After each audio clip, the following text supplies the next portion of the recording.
Okay, so good afternoon, everyone. Thank you for coming.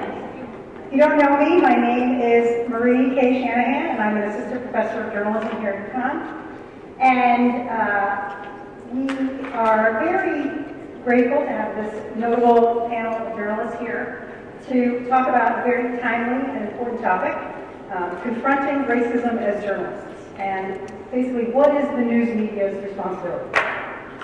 So I have to read, good morning everyone, the Wilbercross North Reading Room emergency announcement. Welcome to the Wilbercross North Reading Room. Please note that in case of emergency or fire, there are two exits to the room. One is the main entrance, located in the middle of the room on your right. The rear emergency exit is located in the back corner of the room to your right. Please note the nearest exit to your seat. We would like to remind you that there is no smoking allowed throughout the building and to turn off or silence your cell phone during the program. Restrooms are located in the outside foyer on the right side of the hallway. Thank you for your attention. Okay. This discussion is happening today because of the support of the UConn Journalism Department and also UConn's Together Confronting Racism Steering Committee. And that's a group that since September has been facilitating discussions in the university community about how to confront racism. The subject of race and racism is perennial, and it is a fundamental part of our history and contemporary society for which we must take responsibility. If racism is a basic fact of American life, then how do we address such issues as white supremacy, anti-Semitism, Islamophobia, and nativism? I believe journalists and the news media have a role to play in that because the news starts conversations. To quote political scientist Bernard C. Cohen, the press may not be successful much of the time in telling people what to think, but it is stunningly successful in telling readers what to think about. So let me introduce you to our panelists who have recognized the power of the news media, and they write about news events through their lens as journalists of color. And they engage in quote-unquote necessary trouble by telling stories and columns about things that they see as not right, not fair, and not just. Immediately to my left here is Frances Kai-Hwa Wang, who is an essayist for NBC Asian America and a contributor to PRI Public Radio International. She's a well-traveled speaker and educator on issues of diversity, race, culture, and the arts. To her left is Helen Gubinis, my former colleague from the Hartford Courant, who is an award-winning columnist now for the Philadelphia Inquirer, the Philadelphia Daily News, and Philly.com. And she saw all the people coming in to the Philadelphia station at 4 o'clock in the morning for the Eagles parade today. She previously wrote for the Hartford Courant as the newspaper's first Latina news columnist. And next to Helen, we have Kevin B. Blackistone, who is a columnist for the Washington Post, a commentator on ESPN's Around the Horn, and a professor of the practice at the University of Maryland's Philip Merrill College of Journalism. So we started the school year here at UConn in September, right after the violence that erupted in Charlottesville, Virginia, during a Nazi rally on a college campus. And the number of stories that have to do with race or racism, they're almost too numerous to count, at least the big ones. So there have been the sort of controversy of removing Confederate monuments from places around the country, police shootings, Black Lives Matter, Blue Lives Matter, All Lives Matter, all that debate, kneeling in protest at NFL games, Jamel Hill versus ESPN versus the White House, the incivility of online chatter. And so what I've asked these journalists to talk about here today is sort of their own experiences as journalists of color covering topics like this, and sort of why they do it. So I was wondering if, Frances, if you wanted to start, if you want to tell us about a time when you personally encountered racism while you were doing your job as a journalist, either subtle or overt. And your experience, I think, is a little different just because you are a child of immigrants. So there's that, also that sort of hot topic that's going on in the United States right now. I write mostly for ethnic media. I write about Asian and Asian American topics for an Asian American audience largely. And but sometimes I try to diversify my portfolio and write for other people.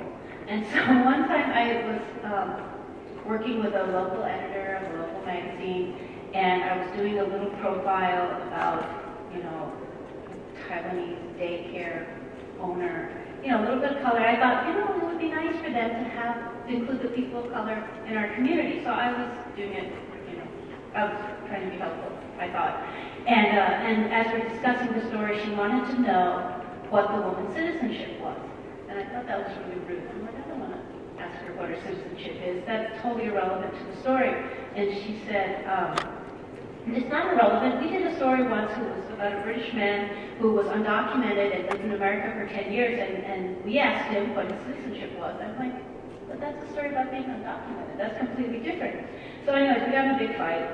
I have a tendency to do that. And I didn't write for them for 10 years. And recently, I forgot about all this.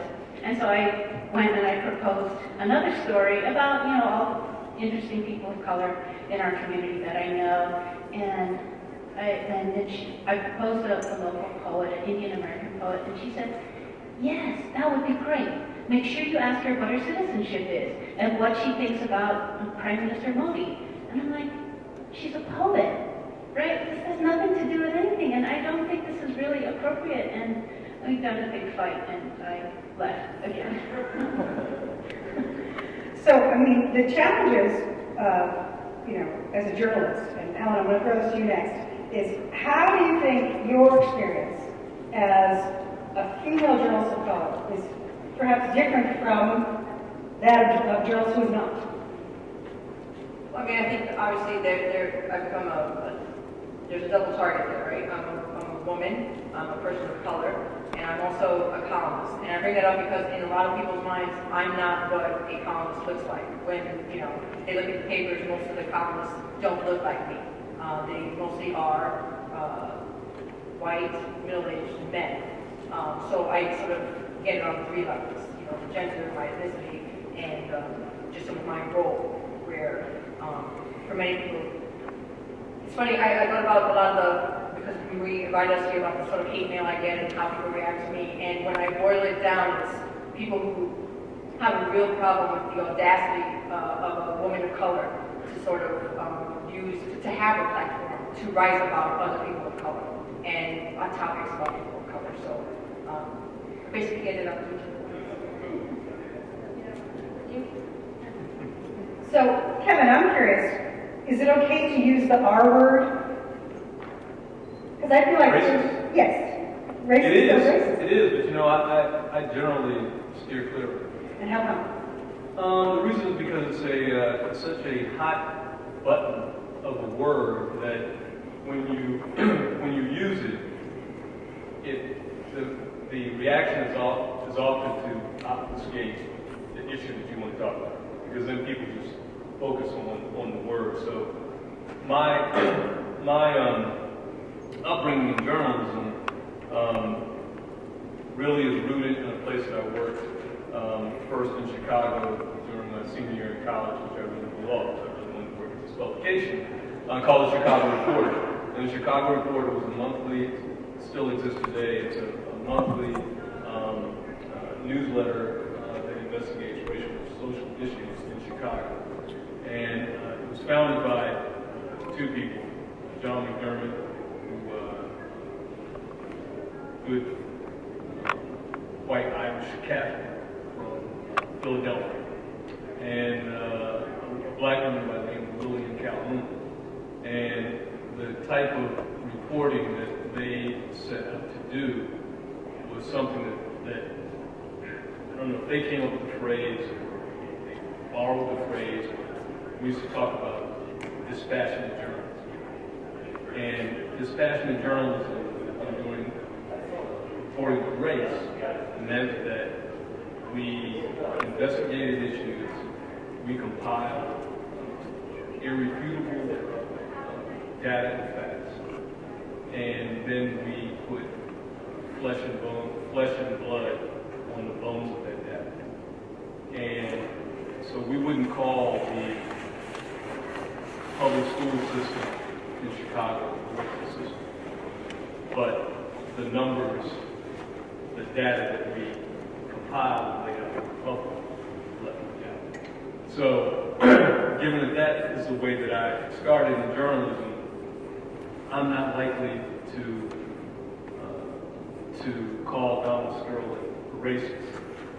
But what I will do is pull up the lawsuit that was brought against him by the federal government, which was the largest discrimination lawsuit against a person who provided housing in this country since the passage of the Fair Housing Act. That's the way I deal with the word racist.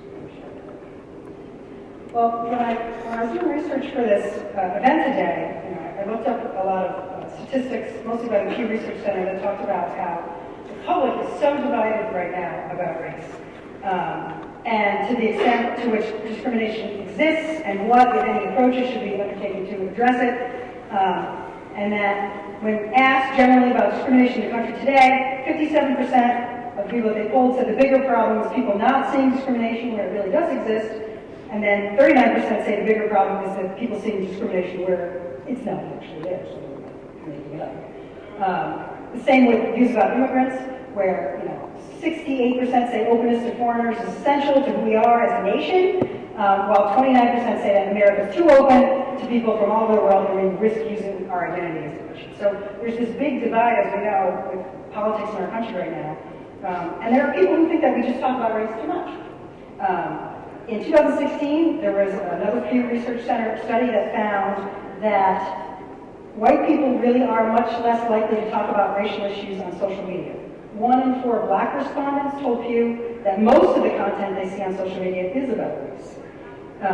And that most tweets dealing with race were prompted by something in the news.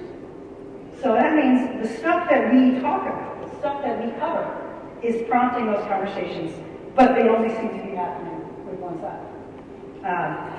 There are some students from Central Connecticut State University, my friend Stan Simpson, his class, and they sent in, they're watching online on our Facebook live stream, and they sent in some questions.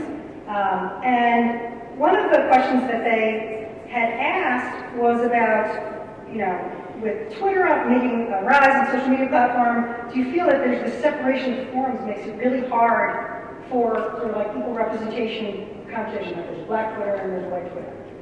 And most of you work for general interest publications, mainstream media publications, where you're supposed to reach everyone. So how do we make the discourse, how do we get people to talk about this a little? No. So I kind of feel like that these are conversations that we should have been having all along.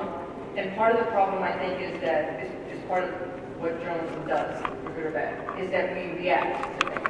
And I think that's why, that's one of the reasons, perhaps, why there's such a division, and why there's multiple conversations happening at once, and none seem to be overlapping, is because these are conversations that we should continue to have when we're not reacting to news. And at this point, we're reacting to administration, we're reacting to news, and we're reacting to horrible things or things that we may find disturbing or racist. I use the word. I think that's part of the problem. That's the wrong time to have. Yeah, and so you don't do things when you're in crisis mode or when something horrible is happening, when people's emotions are high. You have these conversations and continue to have these conversations even when things die down. And perhaps, somewhere along the road we find our way back to, one another or whatever. You keep having those conversations. It's even more important to have them then.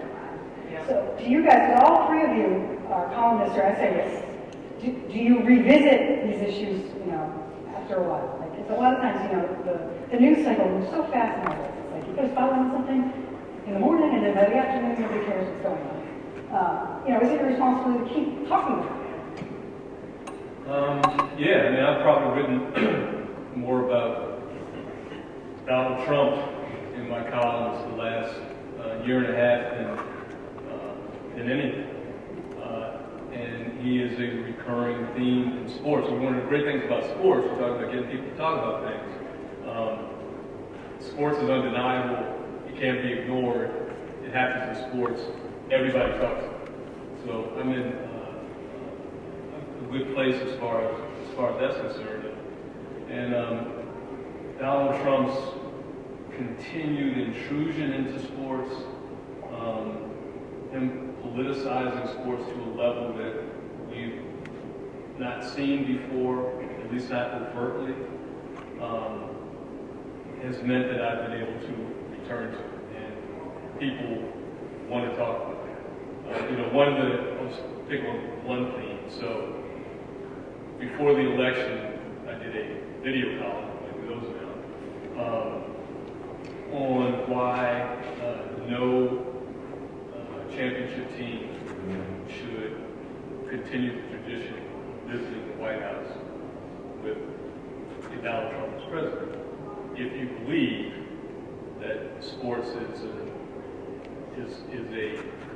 meeting place that has somehow been in the vanguard social change in this country, where meritocracy has been proven, no matter your gender, your race, your religion, why would you then go and stand with someone who shakes someone's hand who appears to represent nothing? And that theme has come back time and time again over this past week. Most recently, just the other day, when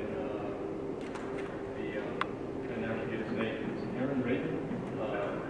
The figure skater who was openly gay, and he refused to meet with Mike Pence the other day because of the vice president's long history of attacking lesbian, gay communities as a politician.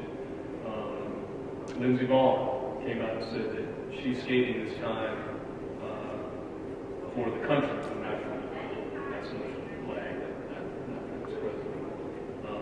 Golden State Warriors were disinvited, even though they really weren't invited, because of Steph Curry's disagreements with the president. So this is one of these recurring themes. Yeah, come back to it and score from it right. So what's the feedback loop like?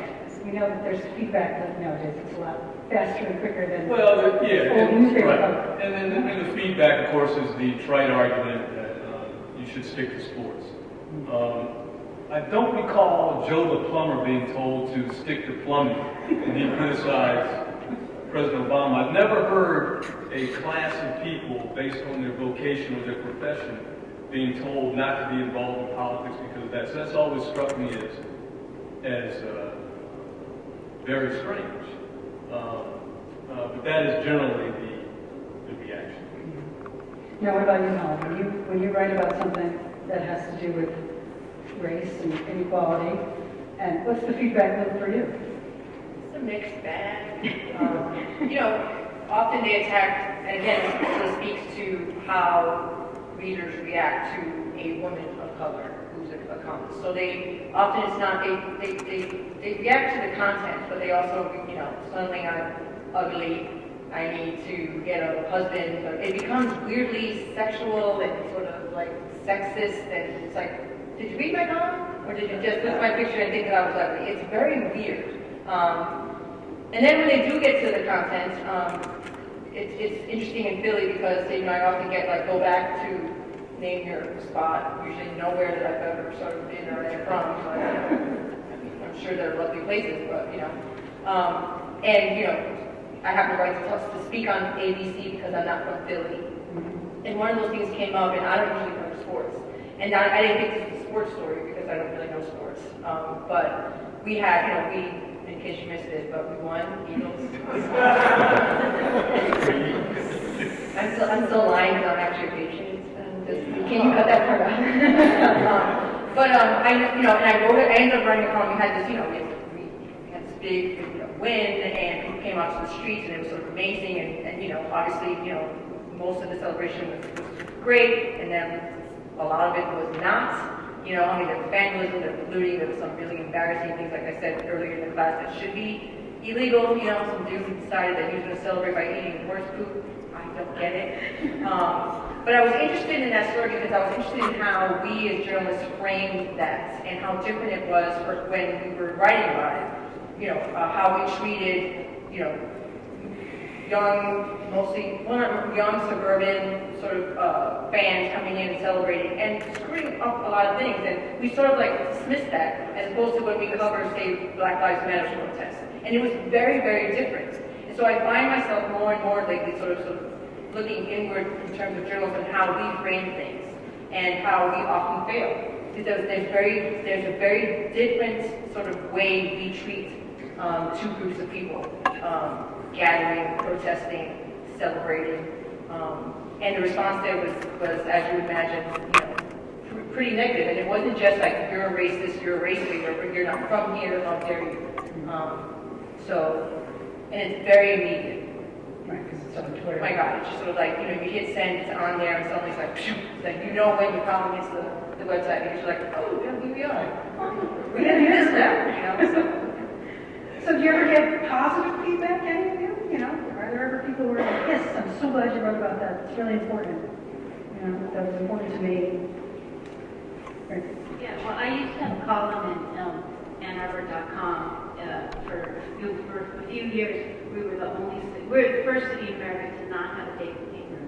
And at the time, the University of Michigan student paper was actually the only paper that we had in town. So they really stepped up their coverage of the city. It was really an interesting time. But anyway, after a while, AnnArbor.com decided to have a paper again on Thursdays and Sundays, something like that. So my column was printed in the paper. Is that a good way to talk about the paper on Sundays? And all these people came to me and told me that they would clip it out and they would take it to like their Optimist Club meeting and their Lions Club meeting, and they would actually have a discussion where parents would share it with their children. And it was very interesting because these were not the sort of people who would read it online. These were paper readers. And it was a very different sort of readership. And their reactions were very different. And at the same time, I'm hearing from the editors that we're not getting as many hits as Michigan football. And I'm like, you know, I wrote about parenting. And he says, Ray, you can't compare me to Michigan football. He goes, Michigan football gets 500,000 hits. Come on. That's 500,000 hits. But I know that it was out there in the community, but it was not measurable because it was in paper. But it's interesting that the conversations that when people tell you about conversations, and then also digitally, it was national. Of course, I got all sorts of messy comments too, because I was a terrible parent. Not really. I'll just add to that. Maybe you all do the same, but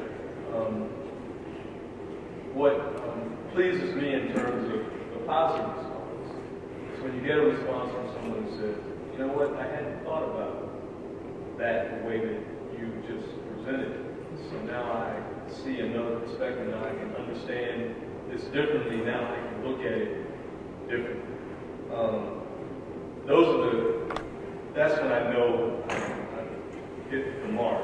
Not when I upset someone, and not necessarily when I created a group of applause, but when it's someone who hasn't thought about it, it might change their. Yeah, it means that you got someone to listen and actually think about it. And that's the goal of journalism. And if you don't do it well enough and you can't get people to listen and think about it, then we're sort of ineffective. So I have a short story about that happened recently where I get I don't try to sort of answer or listen to my voicemail very much because it's like a hot mess, but so I did. Every once in a while I would go in there into the, and there was a message from an older lady. She identified herself as like, she said, I don't really agree with a lot of the stuff that you write. I'm an older lady. She said she was like 84 or something like that. I can't understand what you're writing half the time. You don't write in English. I mean, it was going back. But then she said something else. She said, I can't figure out what this Me Too is in Black Lives Matter. I don't know if I'm a hater or I'm not a hater. Call me back. So I'm like, well, I felt like there was a little bit of hope there. better, like, I could maybe have a conversation with this woman because she sort of, there was enough wherewithal. She's like, I don't really know what she's, I thought I was pretty clear in my writing. It is in English for the record, but, you know, I was like, I'm going to have a conversation with her. So I called her, and it was one of the best conversations I had. It was very brief, but she was very curious. This is an older individual who was more curious than sort of half the yahoos who call me, you know, telling me I'm this and that. And we had a conversation about what Me Too was while her daughter was screaming, I can explain it to you, Mom, we have to go to lunch. You know, and I was like, this is what Me Too is and all this. And by the end of it, she's like, well, I feel like I'm not a hater. I feel like you're not a hater. And I'm like, well, you know, her name was Constance. I'm like, Constance, I feel like we should stay in touch. We should, you know, if you don't understand something, call me and we'll talk it out. And it was like, this, you know, I mean, she was very clear that she didn't really get it or like it, but she was curious, and I felt like it was sort of like I felt an obligation or responsibility to reach out, and it was a good conversation. I wish more of a conversation. Yeah, it was more like Yeah, that. that's good. Well, I think there's a lot of the conversations that happen nowadays happen online, and they're not terribly personal and anonymous and just a bad scene. So I wanted to ask you guys, and maybe Kevin wants to answer this one, but can a journalist of color personally confront racism and not be perceived to be crossing the line, such as like what happened with Jamel Hill? Yeah, absolutely. And I'll just go back to Jamel's thing just briefly, because what you asked in the beginning about using the word racist. Because what Jamel did was to use the label white supremacist.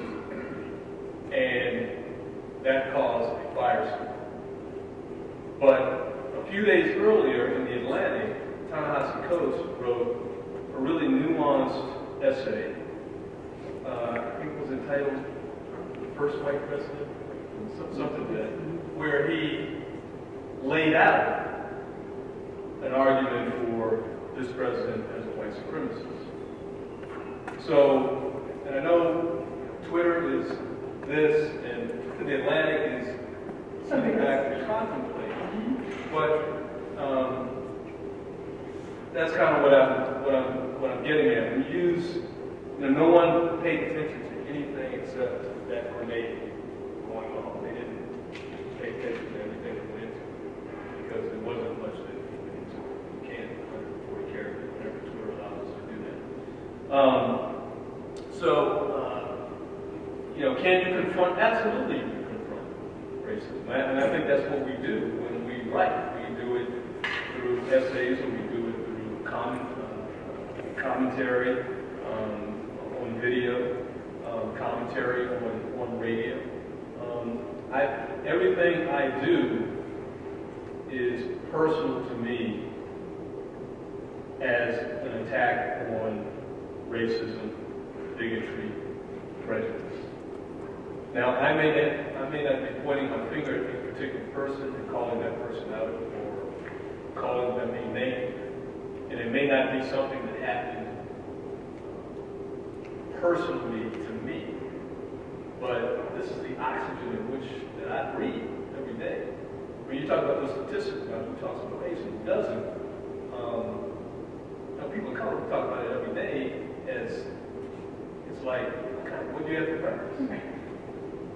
And I understand in a lot of instances why white folks don't talk about it, because they often feel accused of creating this situation.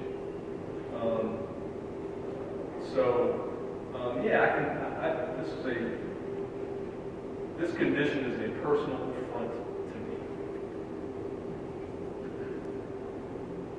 So, one of the things that is my concern is that, when I see news organizations and I look at the conversations that they host online, that they are basically like uninvolved bystanders to sometimes subtle acts of racism and sometimes completely overt ones. And I'm curious what all of you think about the responsibility of journalists or a news organization to make what we call sort of a safe space to have better conversations. Not that you can't, we don't want to infringe on anyone's free speech, but on the conversations that are hosted by particular news organizations that you work for, should those conversations be moderated or led by one of you thought leaders in such a way that the conversation is actually useful and not just pure race baiting, which is what it usually seems to end up as. And is that just too much responsibility? I think if we think that it's too much responsibility, then we should not have these public forums. Because I think it's our responsibility to, one, have the conversation, but also have a responsible conversation that's going to be constructive in some way. And that means that you moderate it, that someone's leading the conversation and making sure that it doesn't go off the rails. And more often than not, and I get it, like I work in, I'm not working at the New York Times, I'm not working at the Washington Post, I'm working at a mid-level paper where, resources and finances are scarce, right, and getting even worse. So, the argument often is, well, we just don't have people to moderate, and suddenly, reporters are asked to do more and more every single day, go report and do it on video and go on social media and, edit, and now it's sort of like, oh, be your moderator, and that's just way too much to ask of the reporters. So I think that we have to have these real honest conversations with ourselves in these mid-level newsrooms and ask, do we have the resources to have a constructive conversation here? Do we have the resources to moderate this? And I think often the answer is no. Maybe that's not the right space. Right. And so it doesn't mean that you're not, reaching out to your readers, but you're doing it in a different way. Maybe you have more public forums where you're talking face to face. But to sort of have these comment sections up, just to say that you have the comment section up, and then you go in there and it's a dumpster fire, is a real sort of disservice to the papers, to the reporters, and to the people you write about. I mean, I don't worry so much how people react to what I write. I feel like I do my reporting, I stand by what I write. I worry often when I write about people, especially people of color, because they didn't sign up to be attacked online. And I think that we do a disservice to our readers by just basically turning our back on and going, oh, well, that's just the way it is. Well, that's not the way it should be. Because they were generous in trusting you to talk to you and tell you their story. I have conversations with people now where I'm like, so let me tell you about the comment section. Don't read it, please, Or I have to go in there and basically take everything down, because it just becomes a thing where they're not attacking me, they're attacking them, and, it's horrendous, so. Do you guys feel supported by your representative news organizations to write about these kind of issues? Have you write the Washington Post? Do you feel supported, like they want you to write this kind of stuff, they're supporting you? Yeah, I got a call, what was it, 2 summers ago, when we had the police killings in Dallas and Louisiana and some of those. So they had together to call me and ask if I wanted to go down to Dallas. I'm going to work there for 20 years and wait something like that. I can't do anything when the first round. So would you write something? Okay, this had nothing to do with sports, but that's something to do with race. I said, okay, I'm going to tell you what I'm going to write. And a few years ago, I stumbled across a book called, I think it's called Circus of Fire. And it's about the origins of what at the time was the first race riot this country had ever seen at the turn of the century in New Orleans. And it was happened after a black man named Robert Charles come from Mississippi to New Orleans, was sitting on a stoop, a friend of his, waiting for their 2 dates to come out of the house. And a police officer came along and asked him what they were doing there, and told him to move. And they told him what they were doing, they refused to move. A fight broke out. And the next thing you know, Robert Charles is on the run. He's got a gun, and he's back in his house making bullets with his gun. And then he goes on an assassination spree in the city of New Orleans, killing police officers. And they eventually catch him, incinerate the house that he's in, incinerate him, dismember him, all of that. Not unlike what happened in Dallas, they caught a former soldier who was held in a building, taking pot shots at officers. They said, "Oh, my mom." And so my whole point in this thing was that one, in history, this isn't the first time this has happened. And number two, the aggrieved black man in America is America's biggest fear. Because we have so much to be aggrieved about. And the good fortune is that most of us, almost all of us, have not reacted like a Charles. That we've been able to bring ourselves to the table, we've been able to use the court system, we've been able to use other methods to find solutions to our very real problems. And so they went with it.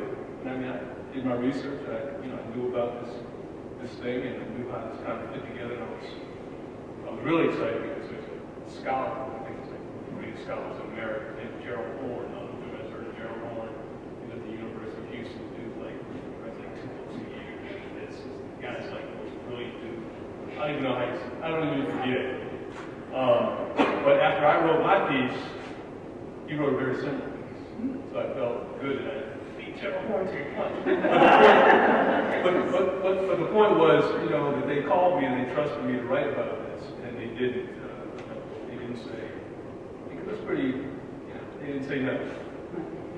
Yeah. Francis, you do the same thing in your essays. You often draw on historical events to comment on contemporary things that have happened. I can't remember if it was your essay about the Orlando shooting, and you harkened back to an incident in California. Can you talk about that a little bit? About the case? About what happened? No, in your column, you were talking about Orlando. You connected it to, is it the postman? Is it the guy? Yeah. So I connected it to two cases in Asian American history, well, not history, but and I did this and I tried to draw connections to other ethnic groups, other community groups, because I figured I also teach Asian American studies at the University of Michigan, and I know that a lot of people don't know this history, so I try to bring it back and write about it as often as I can and draw the connections to say this is still happening. In 1999, there was a white supremacist named Buford Furrow who shot up a Jewish community center. It was in the summer, it was July. So he shot up, it was a Jewish community center, it was a Jewish summer camp, and he shot up the playground and shot some kids. And then he went driving around in Southern California, driving around looking for someone who was a government employee and Hispanic or Asian or something, right? And so he found Joseph Ileto in a suburban neighborhood delivering the mail. And he didn't care whether he was Asian or Hispanic. All he cared was he was a federal employee and he was, something, right? Something other. And he shot and killed him in a driveway. And then, but that summer, in 1999, that case was called terrorism. Right? They said this is terrorism because he had an anti-government agenda, but that was 1999. Since then, since 9/11, a lot of folks don't call that terrorism. They look at what is the identity of the shooter, and then they use that identity, that racial identity, to decide whether or not it's terrorism, which is not the definition of terrorism, right? And so I made the connection between the Orlando shooting and this to say this is not new. Right? And then there was another case that I connected it to in Stockton. There was an elementary school, a man, his name was Purdy, I think. He went and he shot up a schoolyard of children. I think he killed a lot of them. I think it was at the time, it was like the deadliest school shooting in American history. It was a long time ago. But, God, I want to say 27. I can't remember how many kids, but he shot up that school year, and those kids now are about 30 years old. So if they're about 30 years old, they have kids, and they're sending their kids to elementary school, and they're walking their kids to school, and it's like, how, if you survived a school shooting when you were a kid, and then now you're an adult, you're sending your own kid, how do you do that? Right, and so I was trying to make this connection that this happens, it happens in a lot of communities, and it's not new. And I think, reaching back in history, like as journalists, like you're doing the research, like you're informing people, like you're teaching them something, and that why are we still having this conversation? I think that was one of the lines of one of your columns. I can't believe we're still having this conversation after so long. Yeah, actually, since we're talking about shootings, in November, this is about a month after the Las Vegas shooting. So it's a month after the Las Vegas shooting. In our town where we live, open carry of guns is allowed in public schools. And so it was election day, and a lot of polling places are in public schools. And so therefore, open carry is allowed in public schools. And so the school district, because we've had some, gun rights people come into our schools with their guns, they closed all the schools. So they inconvenience, thousands of families by closing all the schools in order to keep the children safe, which is good, but just for the sake of these few open carry advocates. And on the same day, election day, the House, the Senate in Michigan was voting to, what were they doing? They were voting for some, to allow something crazy. I can't remember what it is, something like allowing guns in hospitals or something like that. And I wrote this essay, connecting Las Vegas to this vote. Oh, and then my boy, at the same time, my boy is going on his 8th grade field trip to Washington, D.C. And the night before he leaves, I'm like, okay, you're going to Washington, D.C. In case there's a shooting, this is what you need to do. You need to, keep moving, you need to get out, look for windows, get your friends. And at the same time, I know my boy is sweet and kind and looks out for his friends. He will be that one kid. And any article you read, there's always one kid. One kid will wait and help his friends.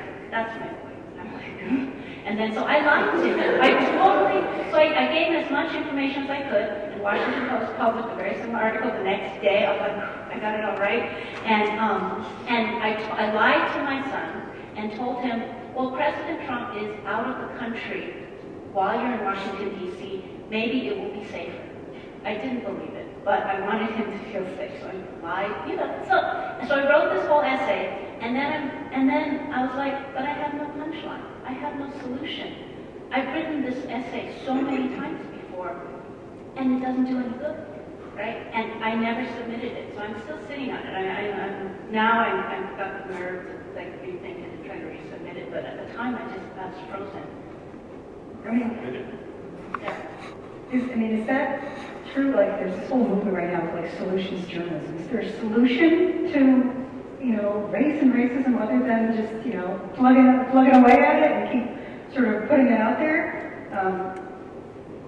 I don't know, but Helen, I wanted to ask you a question about newsroom diversity. The fact that all of you exist within the newsrooms that you do. How does that affect coverage of race and racism and different kinds of communities, or if there's no one in that newsroom who is a person of color? Obviously there's a lot of ways that it affects, the people in the newsroom, how it affects coverage.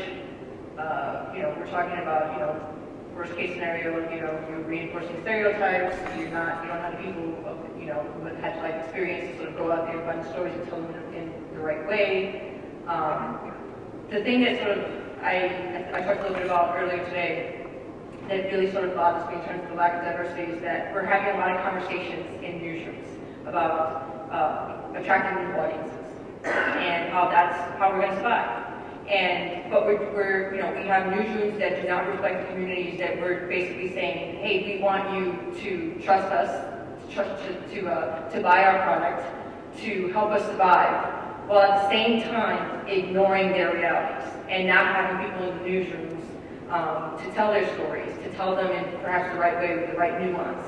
And again, I said this earlier, I find that, tone deaf and in a lot of ways completely insulting to the people that they're basically putting their hand out going, we like your money, we like your subscription, but by the way, we're not really doing all we can to reflect your reality. And we don't really value your reality enough to diversify our newsroom, but hey, can you sign up? Because we're all about the facts and truth. Because, while we're, that's a conversation that we're having these days and we need to have about, fact-based journalism and facts and truth and all that. but we do a really bad job of turning that around, looking at ourselves and telling the truth about ourselves and our newsrooms and what we value and what we prioritize. And we keep having these conversations without calling ourselves on our own BS, to be honest with you, to call ourselves and say, we're not doing a good job of reflecting the communities that, by the way, it's going to take for us to survive. We're not going to gain more of our old audience. Our old audience is gone, or they've given up, or they died, whatever. And we're not going to attract the new audiences if they don't trust us to tell their stories. If they don't trust that we have the people to tell their stories. So that's, I think, the biggest issue right now with the lack of diversity in newsrooms. I mean, you said during, when we were having lunch, how that people now, they can tell their own stories. Absolutely. They don't need your newspaper to tell that story. And I'm guilty of this when I first started because it's a thing that we say, right? I write for the people who are voiceless. They're not voiceless, they're telling their stories. We are just choosing not to hear them, and we're choosing not to share them, and we're choosing not to amplify them. And so, there's a point, and I think it's already they've already reached a point where, like, you know what? If you're not hearing me and valuing me, I'm going to go tell my own story somewhere else. And there's still this arrogance in newsrooms, whether it's my old newsroom or this newsroom or other newsrooms, where we get to set the narrative and where we're in control, we're the authority, and we're not. And we need to realize that before it's over. They don't need us. We need them, and we need to value their stories. So. And us? Kevin? No. Go ahead. Well, this is related, but in media, if you look at, and they always say, well, Hollywood only cares about the color green, right? There's that. But look at how much money Get Out made. Look at how much money Hidden Figures made. Soon coming up, Crazy Rich Asians. Look out for that one. That's amazing. Fresh Off the Boat is doing great things. What else? Master of None recently, and then so these shows are telling different stories, and people are putting money. Thor Ragnarok was amazing, and anyways, but you know these films, right? And so I'm always telling students who are like, how do I be an activist? I'm like, the easiest way, go watch these films and buy a ticket. Give them your money. If you see a film that is like, some weird reality where there are no Asians in New York City, or like, don't give them your money. That's easy, right? It's your money. You don't have to spend it. So, the money is there. I mean,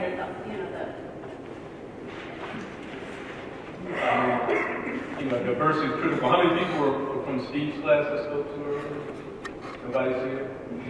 So how many students are in here? Let me see you raise your hands. Keep your hands up. How many students have ever heard of or read the Current Commission report?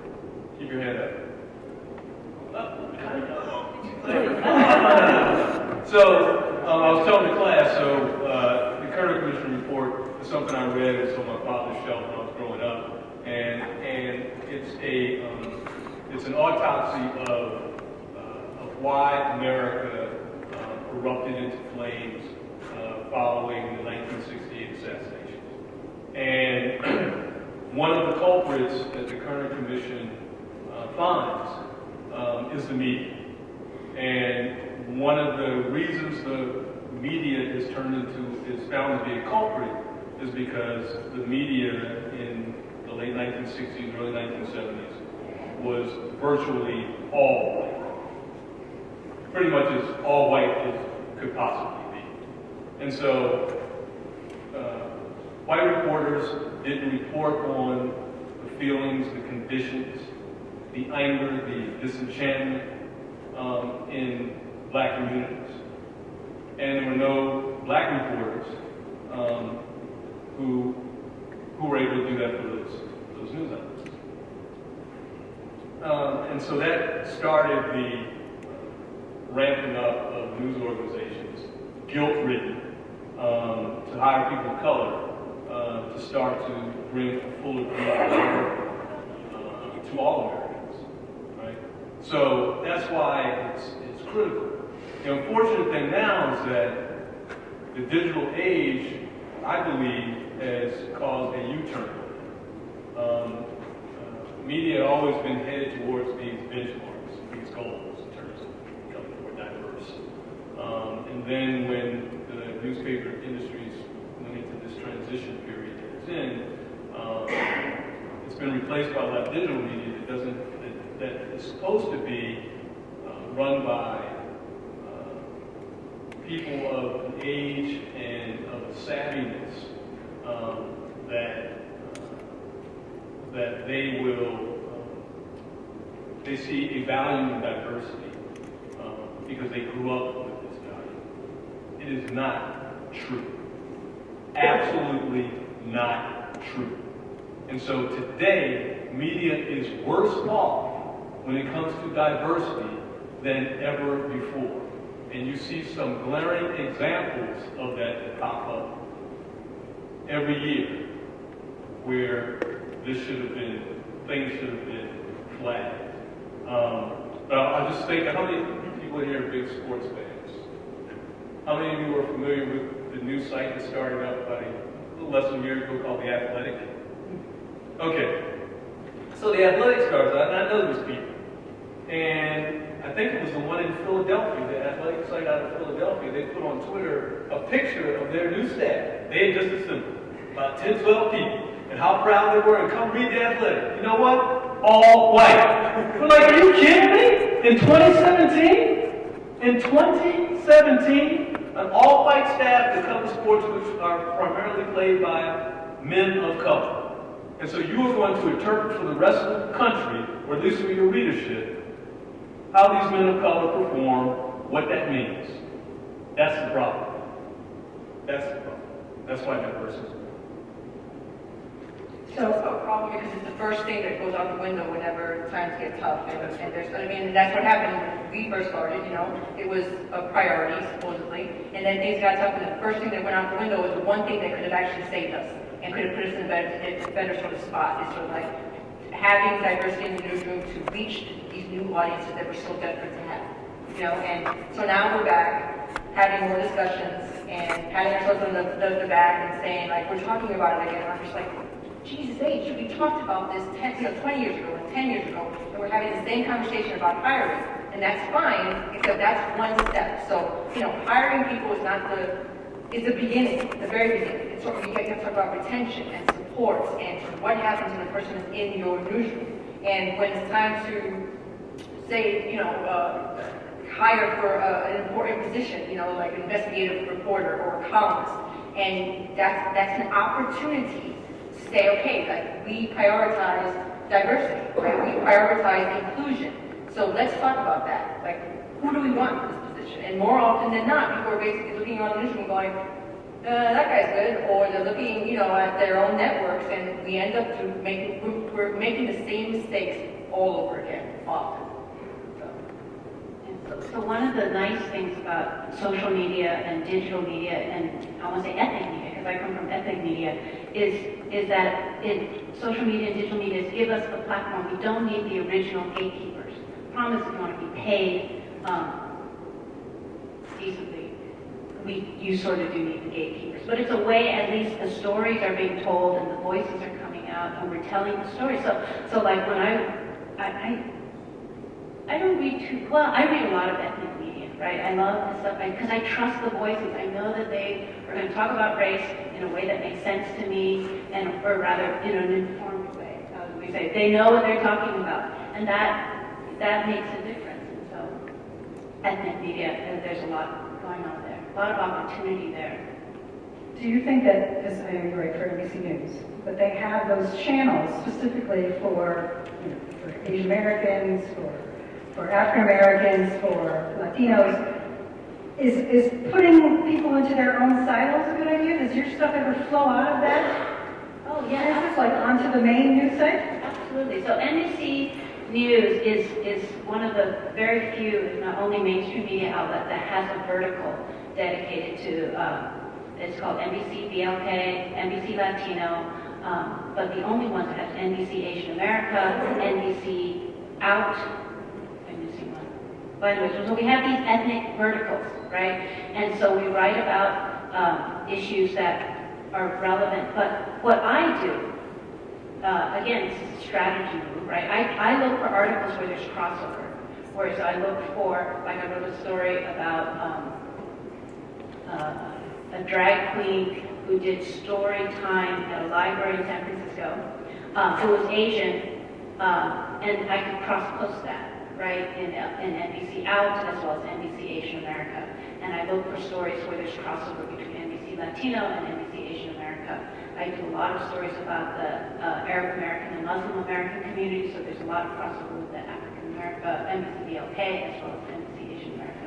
So I look for those stories, and I do that in my essays as well. I try to show the connections between all the different community groups, so it's not like it's that issue is their problem and this issue is our problem.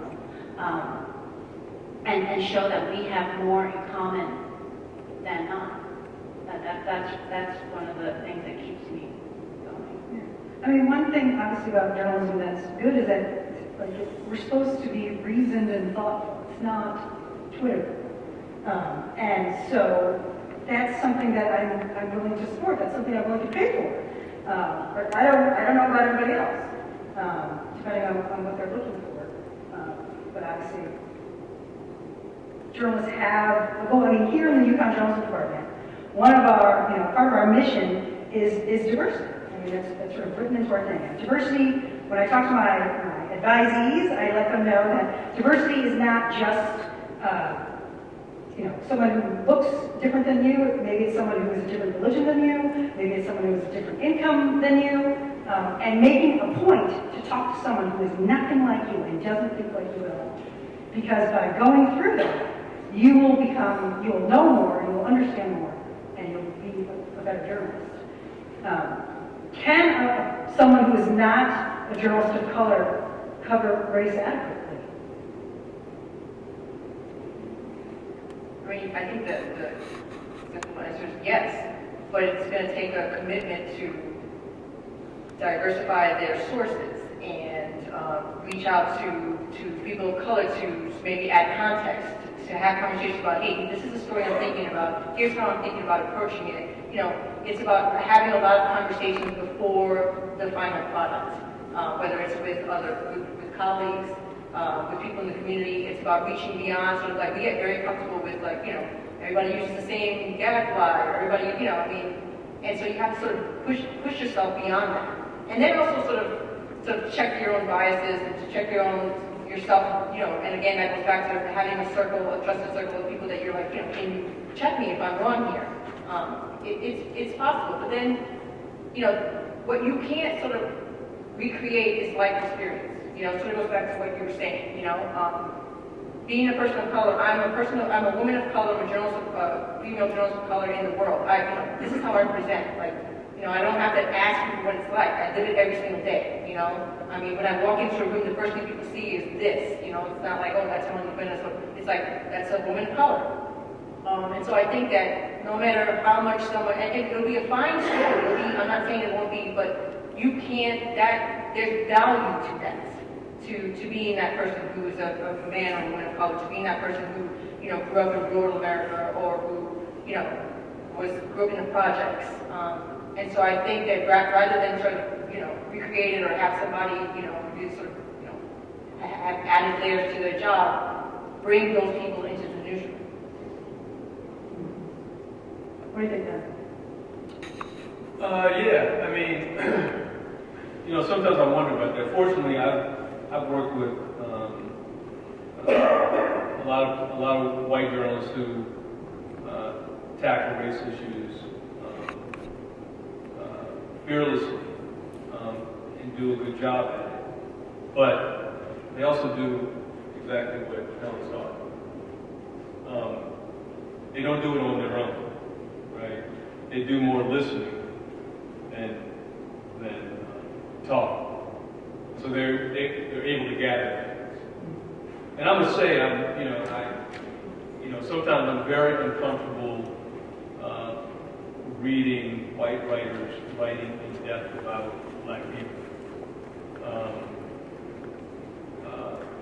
And I know I'm particularly uncomfortable with that sometimes when I read books, particularly biographies or or memoirs, because I think they miss some nuances or don't understand some nuances. So as long as they're sourcing their material well, which is the same thing I would do if I'm, writing about, if I were writing about Jeremy Lin, which I've never done. But I can't write about him. I can write about him from my point of view, but I can't give a full picture of him unless I really come to some understanding about the community in which he came up in and the community that he represents. And I thought it was interesting, and he thinks about it himself. Because remember this off season, you all remember he got dreads, and he caught flack about it. And then he wrote this essay about getting dreads and how he came to do it. And he had a black woman who was doing his hair anyway, and he was curious about dreads, and came to understand it's not just a style, but it also has meaning to it. I thought that was pretty cool. So, when you delve deeply into something, understand it, then I'm good with it. When it's just surface, no. I mean, even your phrases, like you obviously cover the Asian American community, but there's so many different cultures just within that community. And so how do you cover, like I know, my mother's Filipino, and I didn't travel to the Philippines after the typhoon there, back in 2013. But you're not Filipino, so how can you cover that, with respect and do a good job? And how do you go about that process? Because I think we have a lot of journalism students who, they're going to be doing stories about stuff they don't know anything about, but they're not part of that community. How do they treat those communities with respect and not further just racist stereotypes and things like that? Very carefully, right? I mean, race, I also teach, right? I teach ethnic studies. So I tell the students at the beginning of the semester, we're going to go into some uncomfortable areas, and this conversation could go wrong at any minute, right? Social, especially if you're on social media, this could go wrong. You could lose your job at any moment. So it's kind of a little bit nerve-wracking. Well, almost a lot nerve-wracking. And so, but race is a beat. I mean, I think race is definitely a beat, just like anything else. So you need to know your stuff. And there's a learning curve. You'll learn it as you go along. But you talk to people, you do your research, you try to understand kind of the historical background. And also, even for folks of color, just because you're a person of color doesn't necessarily mean that you understand all the nuances of even, of the stuff. So like the classic article, because they're very, well, let's go back in time. Before, there's a stereotypical article, so I don't even know if this exists anymore, but the stereotypical article, say there's an article in a mainstream newspaper having to do with Asian Americans. You have all these experts saying this, and organizations and advocates. So you have 10 people saying, this is why this is a good thing. Actually, it's a real life story. It's going on in Boston right now. And then the very last quote to show, what's the word, false equivalency? But to show the alternative point of view, it feels like the newspaper ran out into the sidewalk and looked around. It's like, oh, hey, you Asian person, here, let me ask you a question. And they ask them a question, and the person is like, I'm just walking down the street. I don't know anything about affirmative action and data disaggregation. It never bothered me, I guess. And then there were so many stories, right, that would just end with this one random Asian walking down the street who has no idea. And that's how the story closes, to show that there's controversy in the community. But it's like climate change. You've got 10 people saying no or yes, whatever, and then one random person who's never thought about it before. Because people come to these, I must say personally, if you're not a journalist, you come to these issues at different times in your life and at different levels. So, these are hard topics, but everyone has race, right? And so one of the things you can do is try to reframe the argument, right? So I live outside of Detroit, and I remember I was listening to someone from the NAACP one time, and he was talking about how everyone talks about Detroit as the most segregated city in America. He goes, but it's not. And he pointed to another city that, is like a suburb of about not quite an hour outside of Detroit. It's called Livonia, because Livonia is 99% white. Why isn't that the most segregated city in America? And the way he put it just flipped the whole model. And I think, and so that's what I try to do, to try to subvert. I'm not supposed to tell journalists and students to subvert things, but subvert subvert the model, right? Diversify yeah. Kevin, I know that that's something that you study, but I saw you on Instagram and you were talking about sort of like how minority athletes are represented in sports coverage. And, what do you teach your students? Sure. Well, one thing I do is I teach them about the stereotypes. Talking about that in Steve's class. And there's voluminous academic research on it. You all know it. Tom Brady is seen berating a coach or a teammate on the sidelines. He's doing it because he's passionate about winning. And if Cam Newton does it, it's because he's out of control, right? Larry Bird was a great shooter because he worked hard at it and he was smart about playing basketball. He has a high basketball IQ. Black players are good shooters out of the womb, right? And so these things get represented in the media over and over and over again, and we come to believe that and then someone has to come along and kind of flip everything on its head, which is what happened with Richard Sherman a few years ago in his post-game interview with Aaron Andrews, right? Where he was very passionate in the moments after winning a big game and making a huge play. And to me, the most amazing thing was in his rant, he never cursed once. So he knew his place on national television. And then you see the reactions to that in the public and in the media, especially immediately on social media, on Twitter, labeling him a thug, depicting him as what you fear, public fears, for a black man, berating this demure white woman who was looking for shelter. And then you come to find out, wait a second, as Richard Sherman likes to remind you, he went to Stanford. He came out of the same program that gave you Andrew Luck. Or for a little bit more diversity, Jonathan Martin. Right? And then he's a really kind of smart, engaging guy who happens to make a living playing football and wearing dreads.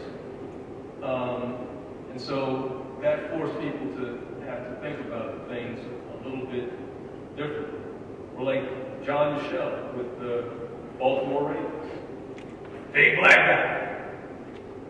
Who knew that he was pursuing an advanced degree in mathematics at MIT?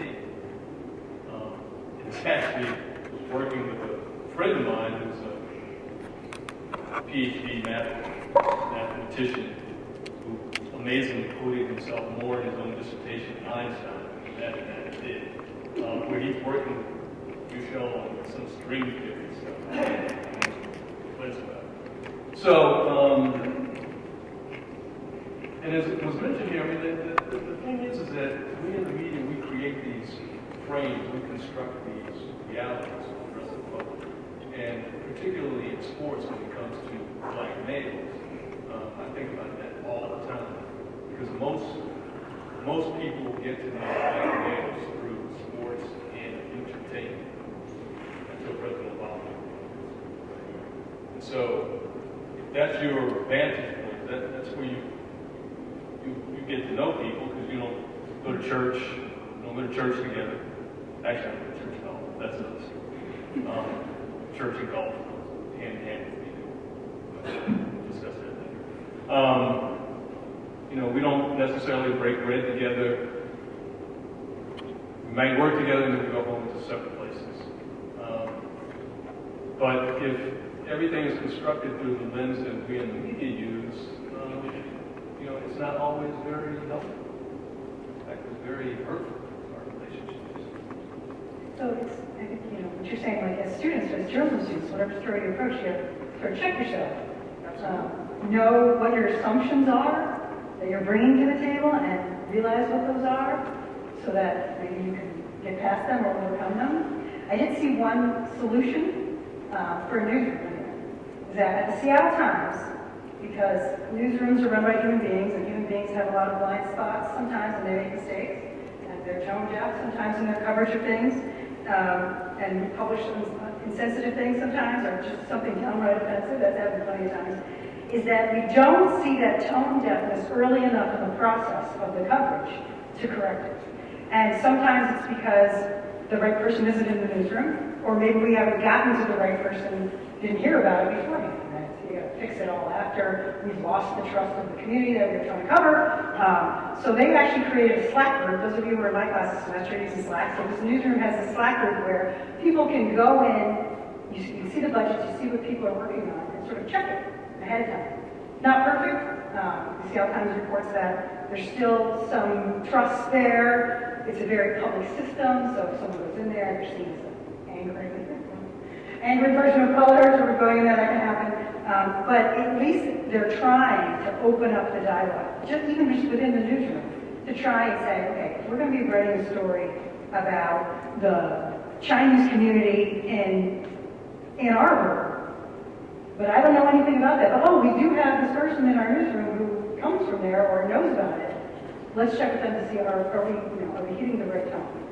I think that's a good idea, but you have to be sure that the people in the newsroom feel empowered enough And that's what they talk and about. safe enough. Like, if I say something too many times, or am I going to be a target, or are people going to think I'm an angry brown woman? So I think that has to be. I don't need safe space, but you have to sort of feel empowered. Like if I say something, one, they're going to take me seriously. Well, one, they're going to acknowledge the message is flat. I mean, not for nothing, not a big fan. Yeah, I mean, because you put something in there, it's like literally crickets. You're like, okay, maybe somebody's going to make something like this. So there has to be some acknowledgement of it. You have to sort of have an atmosphere where people feel empowered to sort of say something, and then you have to sort of react to it. You have to sort of, I think you're right, or let's have a discussion. So that very much has to work. And they talked about, at least at the Seattle Times, that they felt like it would work better if it really was top down. That it was coming from the top and saying, we're doing this, it's important, we want everyone to participate. That's better than if it's coming up from underneath, because when it's grassroots, it's just an angry, right? So I want to offer some time for questions from the audience. I can come around to the mic if you have a question.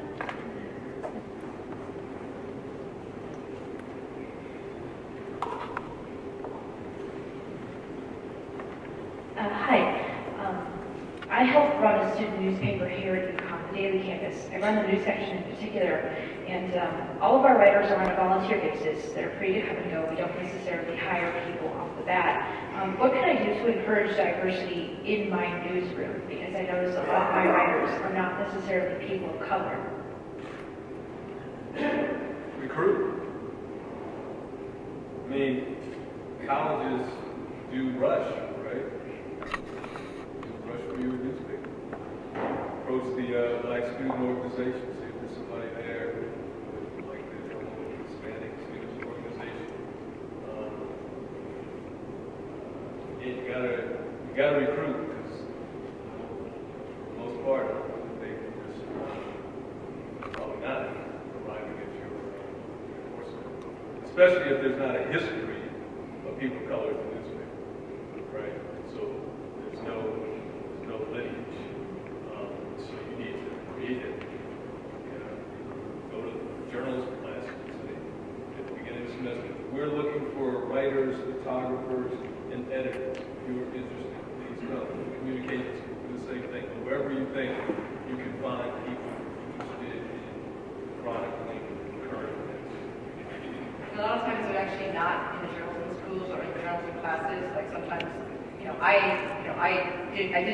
I wanted to work for the school paper when I went to, but I couldn't afford it. Like I couldn't take the time off to go work at the paper. I had several jobs to try to get through, so. But like I remember writing a couple pieces for like literary magazines. So look for them in different places. where you can see their work and you know that this person can tell a story, this person can write. And I think that they're not coming from the journalism schools adds another layer of diversity and inclusion in your industry. Because too often, we're still looking for journalists. And so yeah, they're journalists of color, but they went to the same school, they took the same classes, and so their background is not sort of adding necessarily anything extra. So you might also think about content, right? What would be interesting. In Michigan, the student paper has a column called Michigan in Color, and these are the most amazing essays I have read, especially by college-age students. Like when I was that age, I was not thinking about these issues, and certainly not thinking about them so elegantly and beautifully. So you should look that up, Michigan in Color. But they have, editors, and they go and they recruit, and they get people to write essays, and they're just amazing, beautiful essays. Sometimes they're about growing up. Well, they're most often growing up in Michigan. Some are growing up in Ann Arbor. They take different aspects, and they're from people of all different ethnicities and backgrounds, and they have a dedicated column to that. Okay, thank you.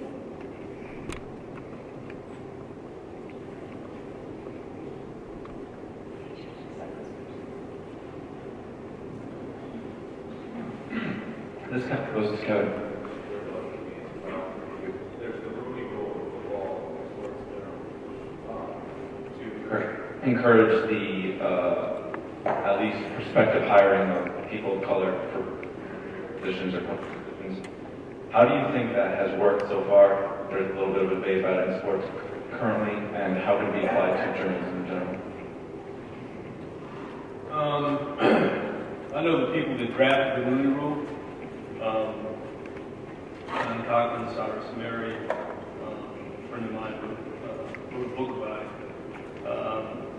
So we work with them as well. I think it's worked very well. All I know is that before the Rooney Rule, you could count black coaches, general managers on one hand together, and afterwards you need at least two hands and a foot. So it's worked. And sure, there are anecdotes where people want to throw it out the window because it looks like someone's a token. But the problem isn't the rule. The problem is the people for whom the rule is being made. You're trying to change the culture, trying to change the mindset. So when somebody like, right here from Cincinnati? Cincinnati. Oh, Cincinnati in the house, ladies and gentlemen. Lloyd Papman, ladies and gentlemen, hands up. When Mike Brown said that he never considered hiring a black man for a head coach or executive job with the Bengals until that came along. And then he goes out and interviews who's the coach right now? Marvin Lewis, been there forever, and hires him, and I think that works. We're trying to change mindsets. So, how can it be applied to journalism? It's difficult because journalism is private enterprise, and so how do you apply financial penalties to private enterprise? I'd like to think it can be applied more easily to state universities like the University of Connecticut, which get federal funds, and that if you were not showing improvement in providing opportunities for people of color in executive positions within the athletic department, then you threaten that university with losing federal funds. That would make a change. I don't know how you do it how do we apply pressure to private enterprise? I'm not sure.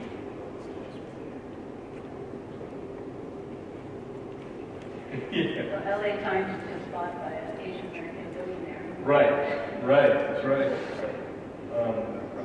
I'm not sure how you do it, but it's obviously a huge issue in journalism, right? So part of the issue is that, we're having these discussions again about diversity and inclusion, and that's great. Unfortunately, we're repeating another mistake where we're opening up entry-level jobs, and that's great. Like we should have these sort of entry-level positions available, but we're not looking at we have we don't have enough editors of color. That's sort of higher on that level. And I've used this example. There was some talk about fellowships, something that again we had done, in the 90s and all that. And so we're back talking about fellowships for young journalists of color, and that's fantastic. But the first conversations that were had, we're talking about having journalists of color come in to cover underserved communities.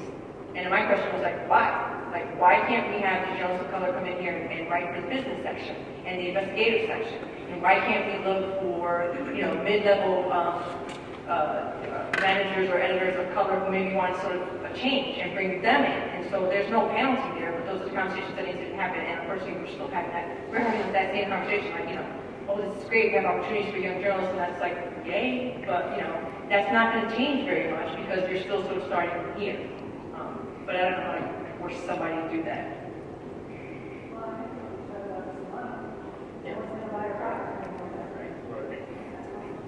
Yeah, like Wen Ho Lee, I don't know if you know about the case of Wen Ho Lee. He was a Chinese-American scientist at Los Alamos, and he was arrested, but he was originally from Taiwan. And he was arrested for espionage. And I remember at the time, all the major newspapers said, oh, he's, espionage. And I'm like, but he's from Taiwan, right? Anyone who knows anything about Taiwan and China, this is the only one thing you need to know. Someone from Taiwan would be the last person to spy for China, right? They don't like each other, right? And I remember I was up late in the night. I was looking at New York Times, Washington Post. I went international. I read all the British papers. I read French papers. I went all the way around the world, and I couldn't find anyone to say, why would someone from Taiwan spy for China? Right? And then the other big thing that was against him, obvious, was that he and other people went to Taiwan University. But Taiwan's this little teeny tiny island, right? There's one really good university. So it's like saying, oh, all these people went to Harvard. Well, yeah, that's the place, right? So, anyways, in the end, he had a terrible time. He was in solitary confinement, but in the end, everybody apologized to him, including President Clinton and the judge, and he won a $1.6 million lawsuit against the federal government and 5 major media organizations. And then there are other cases where there's just really embarrassing things that kind of fly by people because nobody in the chain caught it, right? And diversity of health. Obviously, as somebody who watches the NFL, the protests kneeling for the national anthem was something that hit me very hard. But what struck me was not that there were differing opinions about it. It was that, and this was infuriating and frustrating, nobody wanted to listen. When you go and tell somebody we're not kneeling to disrespect the soldiers or to disrespect the flags, we have other reasons that we're kneeling, and nobody wants to hear that perspective. It's like you're talking to a brick wall. Everybody starts to argue, it breaks down, and no progress is made. So my question is, in the wake of all of that, how do we find the time to sit down and have these conversations? When is that time if everybody's angry? And if nobody wants to listen, how do you continue to push that conversation, that argument? It's obviously difficult, but there's got to be a way.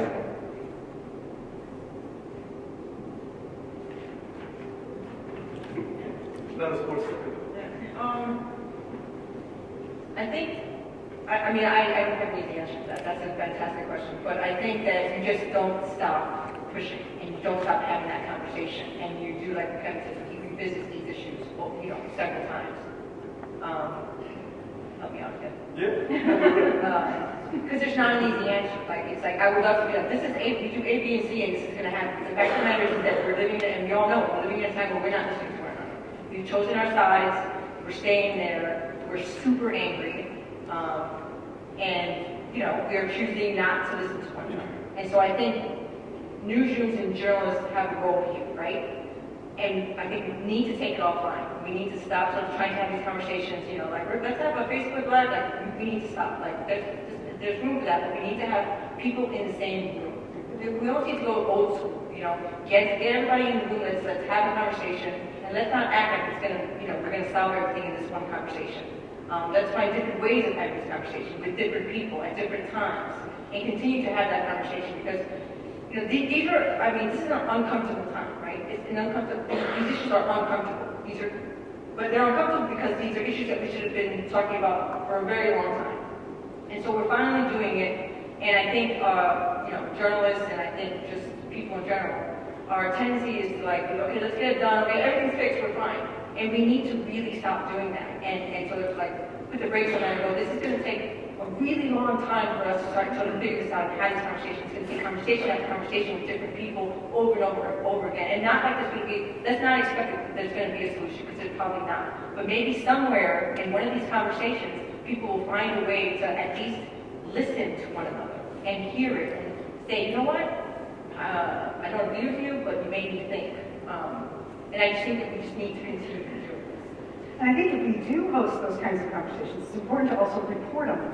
Right. So host them, but then filter it back out. Here's what happened, and then sort of like what goes next. I think sometimes that's sort of lost. Yeah, we need to report the actual story. And I think that's what you're getting. So when Steve Weiss, who I've known for years, NFL preseasons ago, he works for NFL.com. He happened to be at a 49ers preseason game, for whatever reasons. And he happened to notice on the sidelines, this is why you show up early for games, and not just when the game kicks off, because stories develop before the game. And he happened to notice Colin Kaepernick was not standing for the national anthem. He made a mental note to himself. Maybe he wrote it down. And after the game was over, he went over to Colin Kaepernick and said, "What's up? Why were you not standing for the national anthem?" And Colin Kaepernick told him why. Laid it out. That's the story. But unfortunately, what happened, we in the media made a story about the anthem. And so now you see the phrase used, anthem protest. There was never an anthem protest. There was a protest with the anthem in the background about not police brutality, police lethality against unarmed black men in this country. But unfortunately, we couldn't hold on to the steering wheel of the story and let it go off the rails. So in part, that's our fault. Now, I'll put some of it on Colin Kaepernick, who finally admitted it, because he decided to be silent with his protest that allowed for anybody to fit into that space and take the conversation someplace else. We also did a poor job of allowing the conversation to steer in the direction of the anthem and the flag somehow being the sole purview of those who have served in the military. Which then brings up the question, then why would a president with 5 deferments from Vietnam be able to have a conversation about this very issue? So a lot of that is on the fault of the media, that we didn't stick with what the real story was about. We got caught up in the theatrics. But partisan media has so much power nowadays, doesn't it? Oh, absolutely. We can change the narrative, we can create the narrative. Yeah, I mean, when I was doing my research, like on Twitter and the discussions about race, one of the things that I saw was about Black Lives Matter, and how basically that hashtag started on social and it sort of came out and became an activist movement. But that the Black Lives Matter on Twitter suddenly changed from, support for that because someone else co-opted the conversation and basically turned it into a negative thing. And that's if people get organized and do it enough, I suppose that can happen. So we had one question on Facebook that before we end up here, and it was from Kyle from Central, and it was for Kevin, and it was about this particular student says, "I know many professional athletes who do great work in the community to provide for young African Americans. Do you think the perception of people of color in America can ultimately be changed by pro athletes, primarily in the NBA, by using their platform and influence to stand against racism? Well, as I said, unfortunately, you know, that's the athletics is a prison through which so many people see black people. Sports and entertainment. So can it be? It has been used that way before, in very uncomfortable ways. You know, Jackie Robinson presented as an acceptable way for black people to behave in this country, which completely overlooked the fact that he swallowed his pride as a radical black man, stood up against the army and was had to face a court-martial because he refused to give up his seat as overruled. He was right to the demands of a white officer. So it can be, but you know what's unfortunate to me is that's always that you know we pay attention to athletes in this struggle, but we don't pay attention to the voices in Black Lives Matter. You know, we don't pay attention to politicians like Barbara Lee, who's very outspoken on a lot of issues. That it's only, it seems like right now it's only athletes, rather than our entire community. So can it change? No. All right, well, I think time's up. Thank you all so much for coming.